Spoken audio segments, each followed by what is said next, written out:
কেমন আছেন বন্ধুরা সবাই? অনেকদিন বাদে একটা ভিডিও আর একটা গুড নিউজ দিয়ে ভিডিওটা স্টার্ট করব। কিরকম গুড নিউজ? আমি কিছুদিন আগে আমার এই আগের ভিডিওটাতে মাছের একটা খাবার সম্পর্কে বলেছিলাম, যে খাবারটা হচ্ছে লাইফ আয়ু, যেটা আমি সবসময় খাওয়াই মাছদের, আমার মাছদের সবসময় খাওয়াই।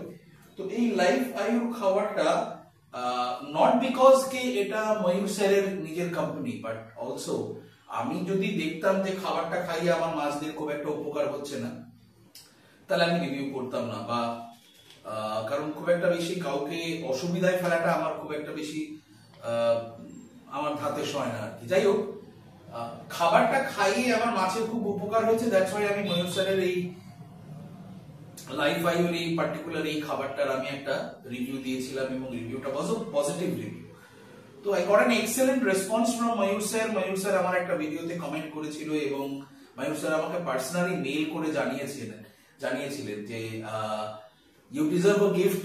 আমাকে ময়ূর স্যার একটা জিনিস পাঠিয়েছে, আপনাদের সবাইকে দেখাই। এটা হচ্ছে ময়ূর স্যারের একটা ক্যালেন্ডার, একটা ফিশ ক্যালেন্ডার। এই ক্যালেন্ডারটা আমাকে গিফট দিয়েছে, আর একটা গুড ব্যাকটেরিয়া বুস্টার। এই দুটো জিনিস আমি ময়ূর স্যারের কাছ থেকে গিফট পেয়েছি। Thank you sir, thank you so much. আমি ভবিষ্যতে আপনার প্রোডাক্ট আমি ইউজ করব এবং আমি রিভিউ করব, বাট গিফট পাওয়ার লোভে নয়, কখনোই। আপনার এটা গুড জেস্টার যে আপনি আমাকে গিফটটা পাঠিয়েছেন, thank you so much for that. But আমি যদি রিভিউ করি, আমি রিকোয়েস্ট করব আপনাকে প্লিজ কোনো গিফট দেবেন না। যদি আপনার মনে হয় যে কোনো একটা প্রোডাক্ট আপনি আমার অ্যাকুয়ারিয়ামে ইউজ করে আমার কাছ থেকে রিভিউ পেতে চান, তাহলে আপনি সেটা আমাকে পাঠাতে পারেন, আমি অবশ্যই সেটা করব এবং আমি অনেস্ট রিভিউ দেব।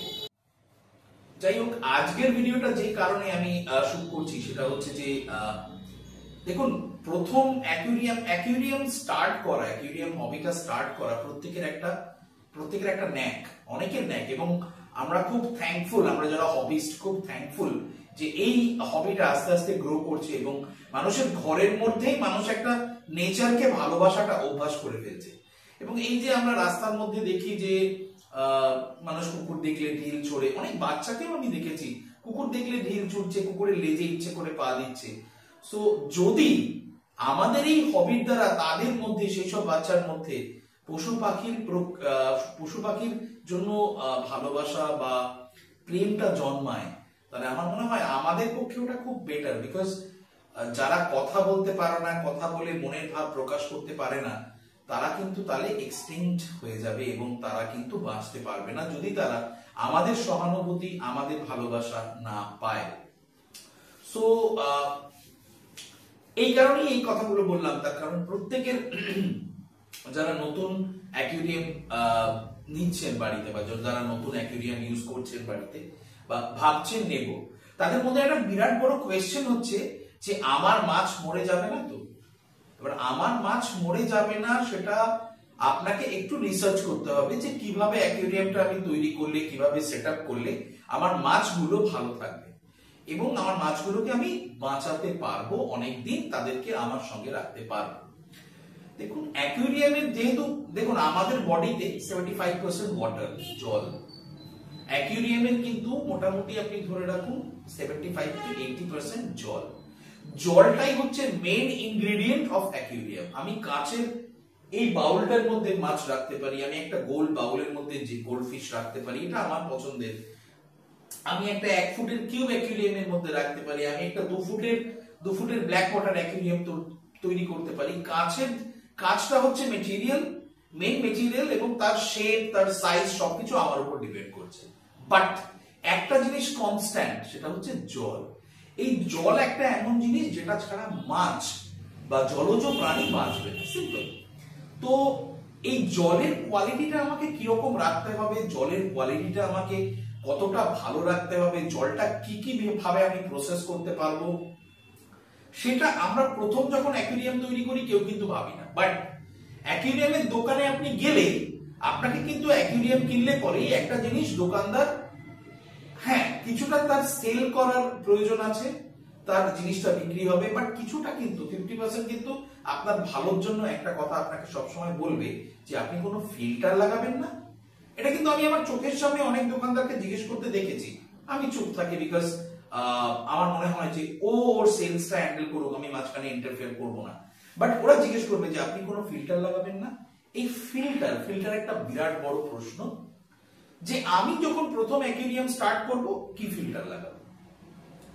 আমি যখন প্রথম অ্যাকুয়ারিয়াম স্টার্ট করেছিলাম আমি কিন্তু সবসময় প্রেফার করতাম hang on back filter, because আমার ফিল্টারের, আমার ট্যাঙ্কের যা সাইজ, আমার ট্যাঙ্ক গুলো বিশাল বড় ট্যাঙ্ক নয় যে আমি ক্যানিস্টার ফিল্টার লাগাবো। আর সব থেকে বড় কথা, আমি মনস্টার ফিশ, ব্যক্তিগতভাবে আমি মনস্টার ফিশ কোনোদিন রাখিনি। মনস্টার ফিশ ভালো সেটা বলবো না, তবে ভালো বা খারাপ সেটা বিষয়ে আমি যাবো না, বাট মনস্টার ফিশ আমার ঠিক ব্যক্তিগতভাবে পছন্দের নয়।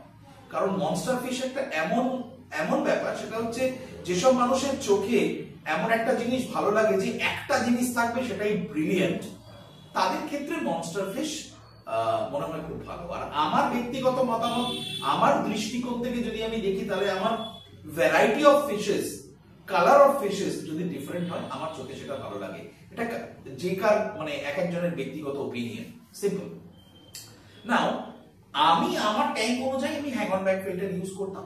হ্যাং অন ব্যাক ফিল্টারের একটা প্রবলেম আমি দেখলাম, যেহেতু আমি একা থাকি এবং আমাকে অফিস যেতে হয় প্রত্যেকদিন সকালে, তো আমি থাকি অ্যাকচুয়ালি ক্যালকাটা 124 বারাসাত। এই বারাসাত এরিয়াতে এক সময় এমন ছিল, যে এখন একটু কমেছে, এক সময় এমন ছিল দিনের মধ্যে 1 থেকে 1.5 ঘন্টা 2 ঘন্টা লোডশেডিং হতো। এবার হ্যাং অন ব্যাক ফিল্টার দু রকমের হয়, একটা হচ্ছে যেটাতে যে মোটরটা, যে পাম্পটা, সেটা সাবমার্জ মানে জলের মধ্যে থাকে, আরেকটা যেটা মোটরটা জলের বাইরে থাকে। প্রবলেমটা কোথায় রাইজ করে, আমার কাছে যে ফিল্টার গুলো ছিল সেই ফিল্টার গুলো কস্ট এফেক্টিভনেসটা বাড়ানোর জন্য, মানে একটু কস্ট কাটিং করার জন্য আমি এমন ফিল্টার নিয়েছিলাম যার মোটরটা জলের বাইরে, এক্সটার্নাল মোটর। এবার এক্সটার্নাল মোটরের ক্ষেত্রে প্রবলেমটা কি হয়, যদি লোডশেডিং হয়, অনেকক্ষণ যদি কারেন্ট না থাকে, তাহলে আনটিল এন্ড আনলেস ওটা আপনি উপর থেকে জল দিচ্ছেন একটু, ওটা জলটাকে পুল করতে পারে না, ওটা জলটাকে টানতে পারে না। বাট সাবমার্জড অবস্থায় যদি কোনো হ্যাং অন ব্যাক ফিল্টারের পাম্প বা মোটর থাকে, তাহলে কিন্তু লোডশেডিংটা কোনো ব্যাপার না, কারেন্ট এলে ও অটোমেটিক জল পাম্প করে তুলে ফেলবে, বিকজ ওর মোটরটাই জলের মধ্যে ডোবানো, রাইট। তা আমার ক্ষেত্রে ঠিক উল্টোটা হয়েছিল। এই ক্ষেত্রে আমার অন্ততপক্ষে, আমি আপনাদের দেখিয়েছিলাম সোবোর 606H আমার কাছে ছিল, আমার কাছে একটা অ্যাকোয়াফিনার অ্যাকোয়াসেফের ছিল, আমার কাছে আমি সানসানের ফিল্টার ইউজ করেছি, বাট সেগুলো প্রত্যেকটা ফিল্টার কিন্তু আমার খারাপ হয়ে গেছে just because of this power cut. আমি এটা বলতে চাইছি না যে কোম্পানি খারাপ, এই খারাপ, ওই খারাপ, বাট ওটা ন্যাচারাল।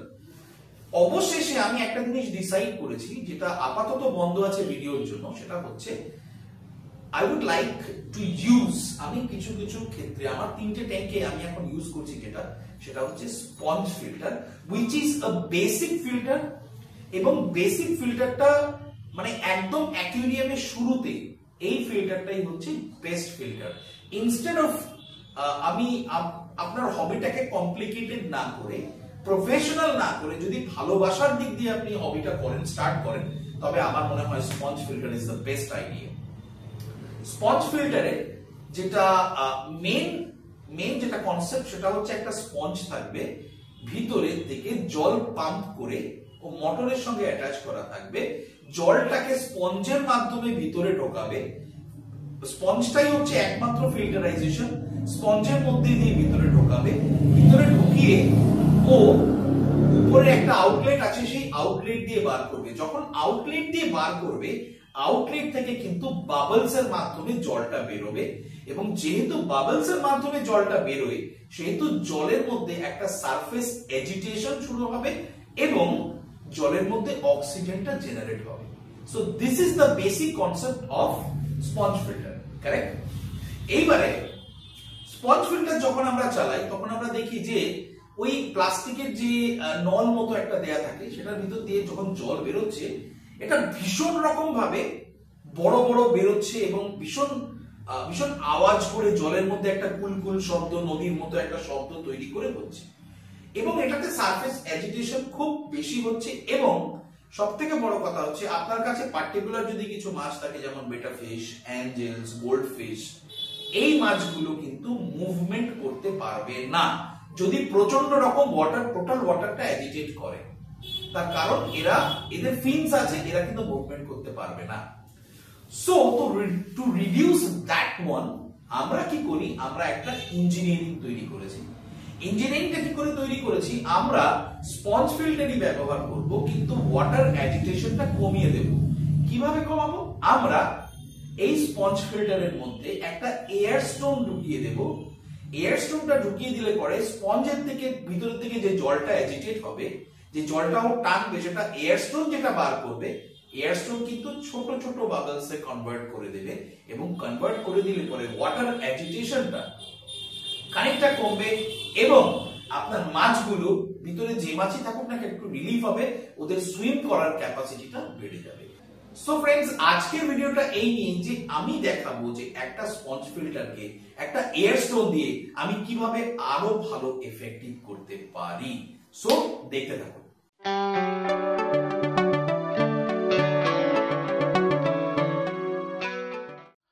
আমাদের এই স্পঞ্জ ফিল্টারটার উপরে আমরা এক্সপেরিমেন্টটা করব, এবং আমাদের একটা এরকম লম্বাটে ধরনের এয়ার স্টোন লাগবে। লম্বাটে আমরা নিচ্ছি এয়ার স্টোন, তার কারণ এটাকে আমরা স্পঞ্জ ফিল্টারের মধ্যে যাতে ঢুকিয়ে দিতে পারি এবং যাতে আমাদের স্পঞ্জ ফিল্টারের এফেক্টিভনেসটা বাড়ে। তো প্রথমে স্পঞ্জ ফিল্টারটাকে আমরা ডিসম্যান্টেল করব। ডিসম্যান্টেলটা এই কারণে করব যাতে আমরা ফিটিংটা করতে পারি। প্রথমে বেসটা খুলে নিলাম। বেসটা খুলে নেওয়ার পরে আমরা স্পঞ্জটা বার করে নেব। স্পঞ্জটা বার করে নেওয়ার পরে যেটা আমাদের থাকে সেটা হচ্ছে একটা লম্বা খাঁচার মতো অংশ থাকে, সেটাকেও খুলে নিলাম। সেটাকে খুলে নেওয়ার পরে আমরা দেখতে পাচ্ছি ভিতরে একটা সরু পাইপের মতো অংশ আছে, যেটা দিয়ে আমরা পাইপটা লাগাই। সেই পাইপটাকেই আমাদের খুলে বার করে নিতে হবে। এই পাইপটা 5টা স্টারের মতো অংশ আছে পিছন দিকে, সেটা দিয়ে আটকানো। সেই অংশটা থেকেই, সেই অংশগুলোই আমাকে বাদ দিতে হবে, যাতে টোটাল রডটা, টোটাল যে প্লাস্টিকের পাইপটা, সেটা বেরিয়ে আসে। আমরা একটা কাঁচি জোগাড় করে নিয়েছি, কাঁচি দিয়ে আমরা কেটে এইটা ঠিক করে নেব। দেখি কতটুকু কি করা যায়, চেষ্টা করছি। একটু কষ্ট সাপেক্ষ ব্যাপার, শক্তি সাপেক্ষ ব্যাপার রাদার, তবে হয়ে যাবে কাঁচি দিয়ে। এই স্টারগুলো কেটে নিলে পরেই আমরা টোটাল পাইপটাকে ডিসম্যান্টেল করতে পারবো।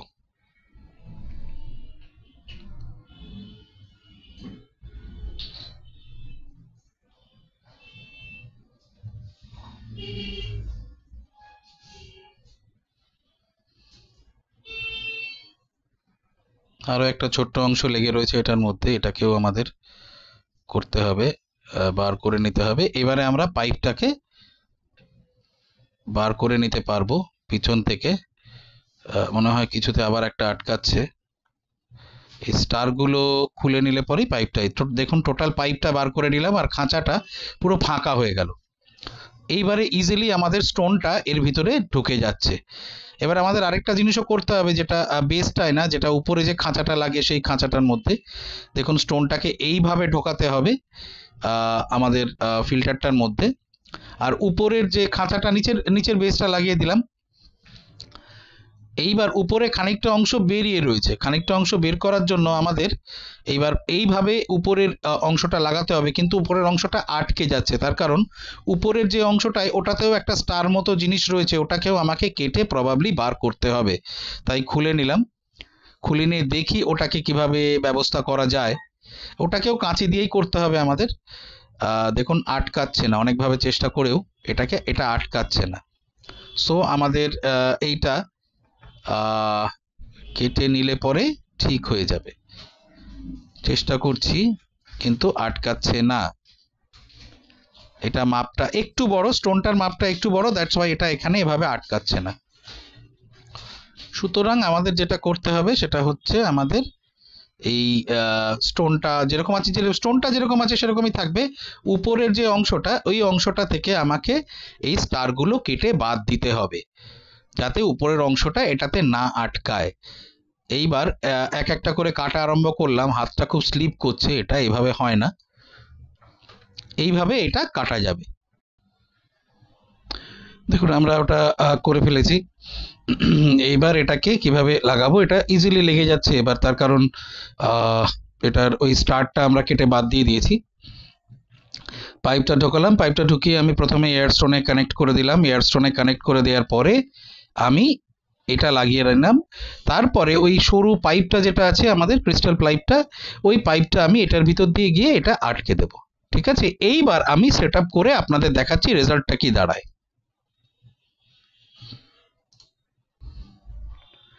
দেখুন আপনারা, আমি সেট আপ করার পরে দেখুন এর থেকে যে বাবলসগুলো বেরোচ্ছে সেগুলো নর্মালি বড় বড় বাবলসের থেকে অনেক ছোট বাবলস। তার কারণ এটা ছোট বাবলস ক্রিয়েট করছে হচ্ছে আমার এয়ার স্টোনটা। দ্যাটস ওয়াই আপনারা বুঝতে পারলেন যে এটা কেন আমি এই এক্সপেরিমেন্টটা করলাম এবং কেন আমি এটা করলাম। তার কারণ আমার যেহেতু অ্যাকুয়ারিয়ামের উপরের অংশটা খালি থাকে, কোনো ঢাকনা থাকে না, তাই অনেক সময় উপর থেকে জল ছিটকে বাইরে পড়ে বড় বড় বাবলস। যেমন এটাতে দেখুন খুব বড় বড় বাবলস তৈরি হচ্ছে স্পঞ্জ ফিল্টারটার জন্য।